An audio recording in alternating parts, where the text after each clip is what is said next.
बीटाच्या पानांची सुक्की भाजी। आता इथं पॅन गरम करायला ठेवला आहे, त्याच्यामध्ये थोडंसं तेल घालून घेऊ। आपलं तेल गरम झालं की सगळ्यात पहिल्यांदा आपण हिरवी मिरची आणि लसूण याची फोडणी करूया। हिरवी मिरची आणि लसूण तडतडले,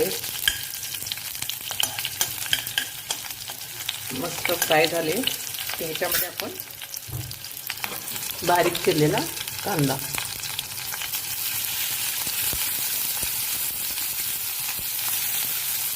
हा कांदा पण व्यवस्थित फ्राय करून घेऊ।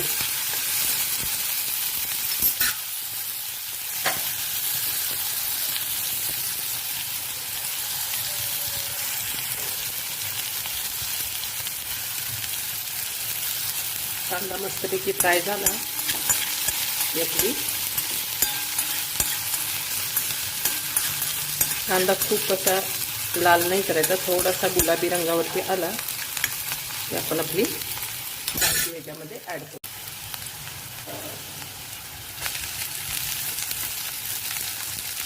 थोडीशी भाजीची पानं आणि भाजीचे देठ, आता ह्याच्यामध्ये आपण आता मीठ थोडं किंचितच टाका, कारण ऑलरेडी ह्या भाजीला थोडासा खारटपणा असतो, त्याने वरतून घेता येईल, पण जास्त झालं तर खाता येणार नाही।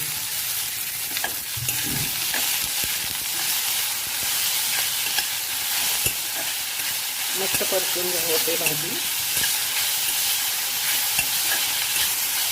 त्याच्यामध्ये हरभऱ्याची डाळ किंवा मुगाची डाळ भिजवलेली ती आपण ऍड करू शकता।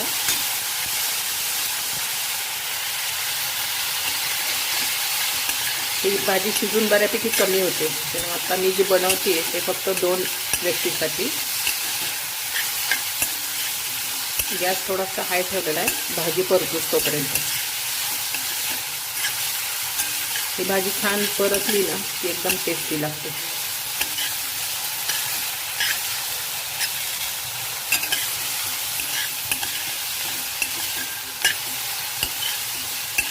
याला शिजायला फार वेळ लागत नाही, कोवळी असल्यामुळं।